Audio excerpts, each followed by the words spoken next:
With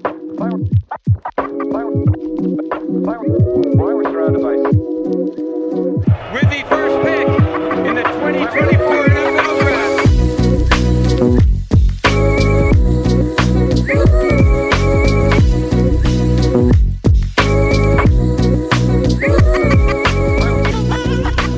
Welcome back into the Daft on Draft podcast. I am your host, Corey Kennan, alongside Dalton Miller. As always, as promised, this week we're talking about running backs, and I think we're regretting our decision to talk about running backs a little bit because the deeper we're getting into this class, the shallower we're finding that it is. But nonetheless, we will talk about 5 running backs today, 5 running backs tomorrow. We won't have a lot of fun doing it, but we're going to do it anyway because that's what we do. Dalton, how are you doing tonight? I ran 4 miles. I just got back from running 4 miles. I'm going to eat a protein pint tonight. I think I'm going to live the life. So that sounds disgusting. To Have run you had 4 it? miles. Oh, No, to run 4 miles. Yeah.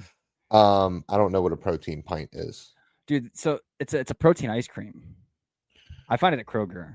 It's pretty expensive, so I try to So it's like a Nix or something. kind of like that. Yeah, Kind of like a Nix, because Nix is expensive and it's like on the healthier side. But no, I'm having non-healthy ice cream after this, and I just picked crabs for about 2 hours. Got 55 grams of protein out of 2 hours, and I probably burned as many calories picking the crabs as I did ingesting them. So I made room for that ice cream. But it is the best ice cream in the United States. Literally voted the best ice cream in the United States. It is from the Island Creamery in Chincoteague, Virginia. We go there every single year. I've been eating that ice cream since I was a kid, since I was a child, since I was a small boy. It is the best in the world. I swear to you. And I'm going to try a new flavor tonight for the first time, which rarely ever happens because I've had all of them there. All right, what flavor is it? Well, now you got to tell us. It is Rocket Rowdy, and it is a chocolate base with Oreos. I don't know if it has anything else, but their chocolate ice cream is incredible. Their Moose Tracks is outrageous. If anybody wants to go through my TikToks, I actually reviewed them all last June when I was there. And I did a 10 scoop sundae challenge as well that I did in 10 minutes. Jesus. It felt really good. And then it didn't. Felt really bad. Once all the sugar actually hit, it was quite poor. So we talked about ice cream for longer than we will talk about these running backs because Mama said, "You ain't got nothing nice to say."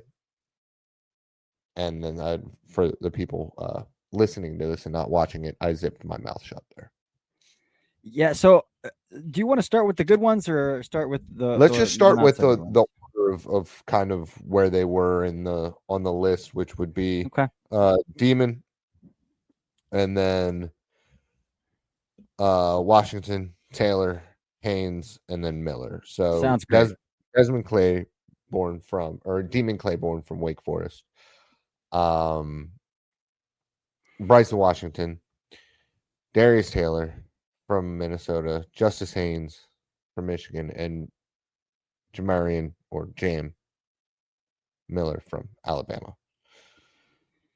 Yeah, let's kick it off with probably the most enjoyable one of the classes. Well, the first 2 are okay. First 2 are fine, but you go first. You start off here with Damon Claiborne.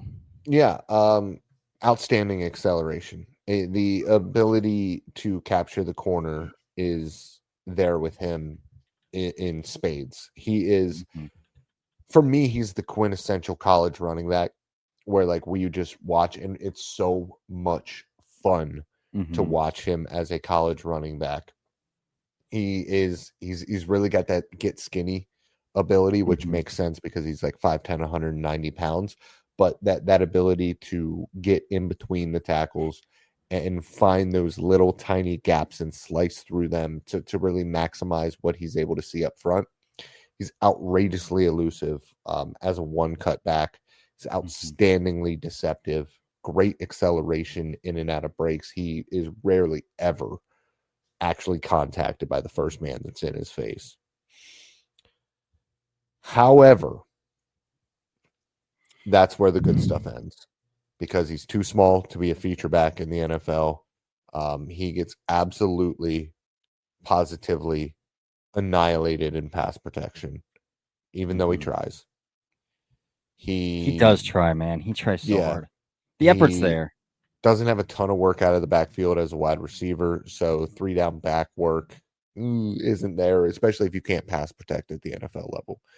Mhm. And I think at the end of the day, even though he can capture the corner, he is a bit tight-hipped and a bit tight-ankled when he actually gets up to speed. So he struggles to turn the corner, which means even though he wins it, he ends up just scooting out of bounds. Yeah, I watched on 2 separate games, the NC State game, he did it, and Yep. the Clemson game, he did it, where Yep. he turns the corner, he gets the edge, tries to turn the corner, and then just goes out of bounds because he can't do it. His momentum carries him out of bounds. So Yeah. yeah, No leg drive because he's 190 pounds. And it would be different if I thought he was going to run a 4.30, but I don't. 4.43, Yeah. somewhere in Maybe. that range. I don't know. Yeah, He had a couple opportunities to really blast away, and I didn't see it. Maybe he was just gassed on those runs, but the opportunities that he actually had to bust 70-yarders ended up just being 26-yarders. Yeah, I'm right there. I think we're going to see eye to eye on this episode. We haven't been doing that quite often, but No. I mean, we talked off air a little bit as well about how important like body typing is, especially for running backs you want to pick early, right? Like Bijan, quad monster, Saquon, quad monster, Janty, quad monster. Like all of these guys have very healthy lower halves, and that's just not like body typing matters. It matters. None of these running backs that we're going to talk about today, man, do I feel good about their body type? Like at all? No, they're all like Lamar Miller types. Yeah. Where they're just kind of lanky.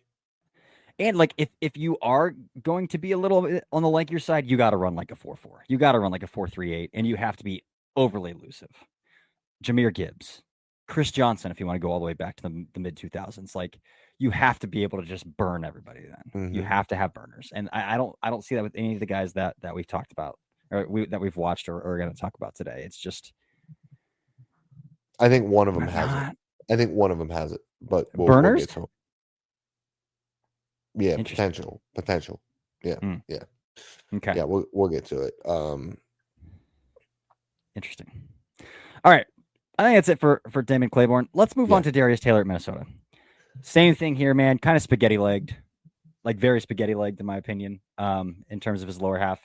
I think he runs a little high, too, and I think he's 6 feet tall. Like, he's listed at 6 feet, so he's not, like, one of those, like, natural low center of gravity guys as well. And I think that impacts his contact balance, which there isn't much there. I do like his short area quickness in a phone booth. I do like his vision. I do like his creativity at the second level. Yes. There's so like this could be. And we didn't talk about it. And we didn't talk about this at all. Right. But the notes are the same. Darius Taylor's a back who can perform in a committee and do it well.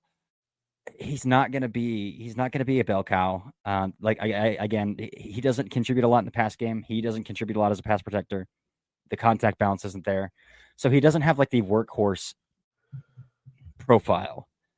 But he did snapped off a hard hitch route and came back to the ball and had a contested catch against Penn State, though. I thought it was pretty impressive. But again, like it's not there. But the short area quickness and creativity is awesome. Yeah. Yeah. The creativity there. I wrote down, as well, like drilled and slotted rotors. Like the dude's got good breaks, especially behind the line of scrimmage. His ability to wind back wide zone and hit that cutback seamlessly, make a guy miss along the way is fantastic. The problem is, like you said, doesn't have fantastic contact balance. I wouldn't even say that it's average contact balance. And then at the end of the day, he lacks true long speed. So if you have neither of those things, I'm sorry, but like I need you to be able to create explosive plays at the NFL level. Yeah. It is so hard to consistently sustain drives when you are 3 yards, 4 yards in a cloud of dust. You need to be able to create explosive plays. And although Demon has that ability, he doesn't have the consistency that you want. Whereas Taylor has the consistency that you want, but doesn't have the big play ability that you really strive for. Yep. Yep. I like them, but I think these are definitely the top tier of the guys we'll talk about. I don't, but So I'm gambling hard. I I'm know who you're going to gambling talk about. Okay, I know who we're hard. talking about there. So let's start with the next back then, who honestly, out of the group that we're talking about, is Dane Brugler's highest rated running back of the group. I think he's Dane Brugler's summer running back 3. That's Baylor's Bryson Washington. And for one, this really bugged me. He is so small in his pads. Like, he needs to get smaller pads and a tighter jersey because he looks like he's swimming in his uniform. So aesthetically, it really throws me off. And he's wearing number 30, and it all throws me off aesthetically. But again, too, I don't think he has a very impressive body type. What do you hang your hat on with Bryson Miller? Like, what stands out to you as like something that, like, yeah, this makes this player a day 2 pick? Because for me, it's hard to find it. I didn't see a day 2 pick. I didn't see anything. I think the one thing that I really saw from him was the willingness and ability to. There's guys who are just kind of innately able to force glancing blows that allows them to pick up an extra yard or 2. And I thought that he was pretty good at that. Mm-hmm. And I thought that he was willing to stick his nose into the fire of pass protection. Other than that, that's about it. I mean, there was a hilariously bad drop against Texas Tech where it looked like he was actually fighting the football. He is tight-hipped and unable to manipulate defender leverage to make them miss at the second level. And then on top of that, he has zero creativity at the second level. No creativity. I also don't think that he's overly explosive. Like, he is what like Javonte Williams was at North Carolina, except way less explosive and way less powerful. Like, it just reminds me of Williams' flaws are Washington's flaws, but Washington doesn't have the athletic ability or the body type that Javonte Williams has. So I don't know. I don't know. I love Dane. We know this, but I don't see it at all. Yeah, and I watched I watched 3 whole games of his to make sure.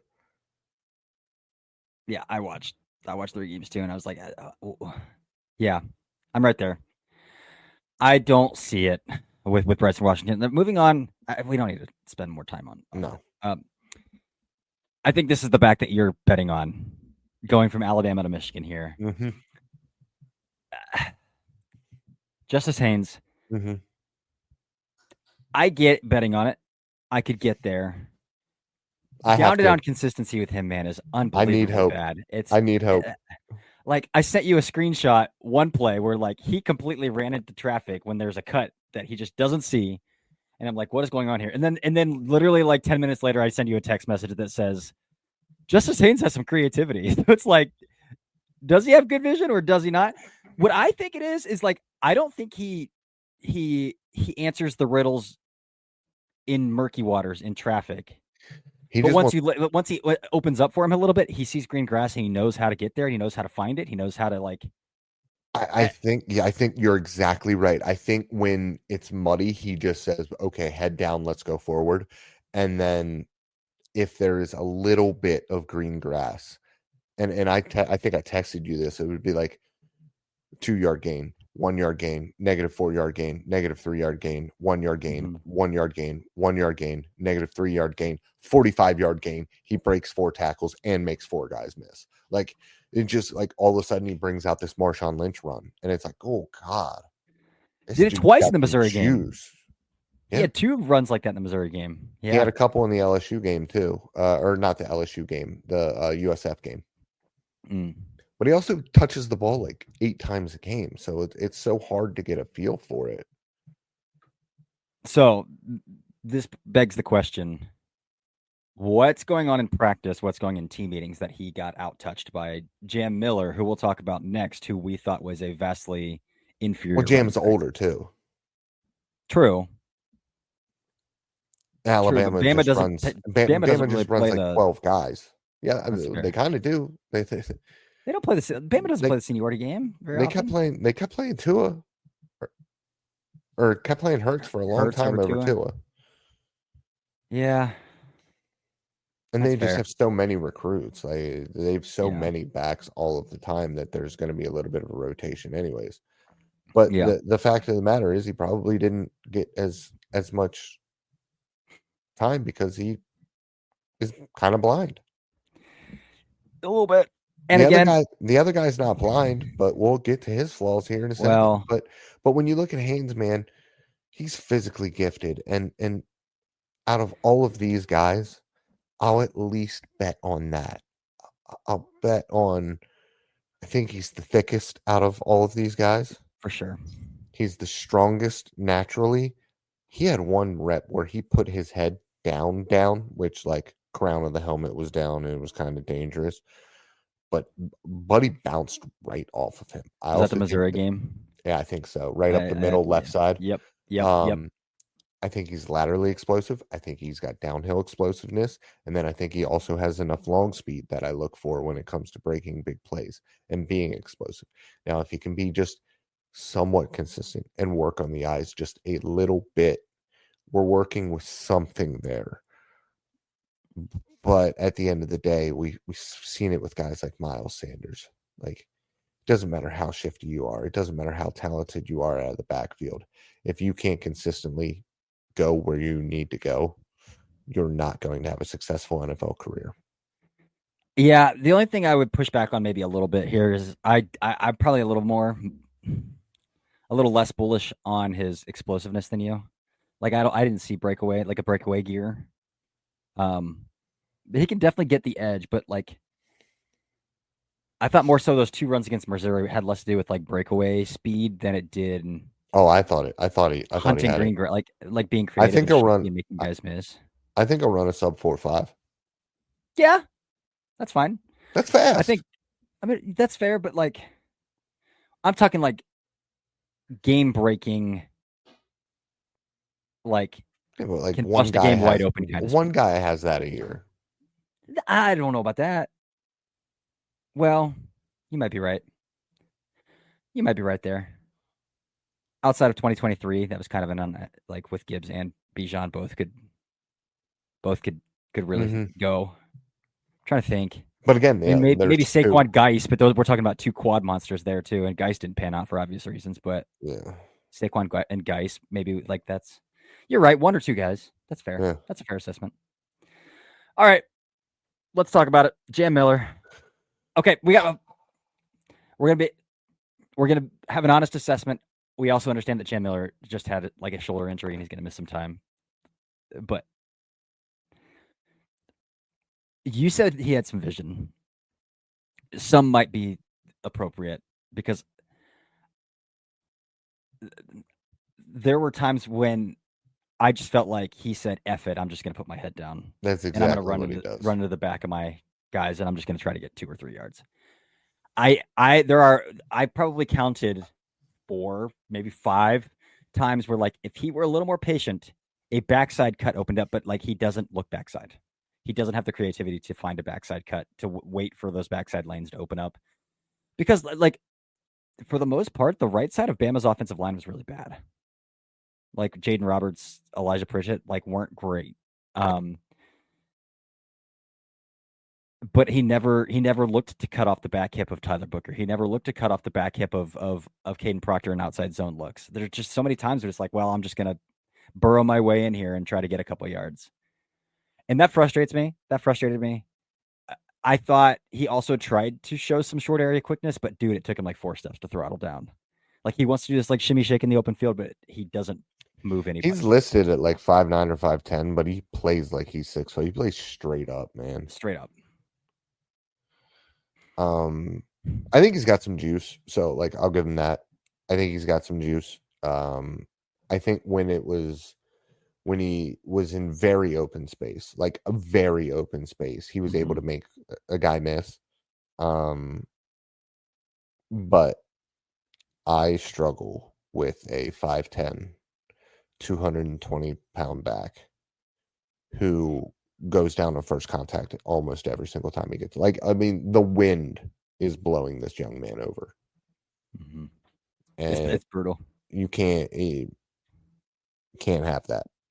Can't have that. I mean, there's nothing that you can do with that because you're not going to have even Alabama space at the NFL level. You're going to get contacted in the hole, and you Playing can't the SEC, brother. you can't have somebody just reach a paw out and like grab your hip pad if he even wears one, which I'm sure he probably doesn't.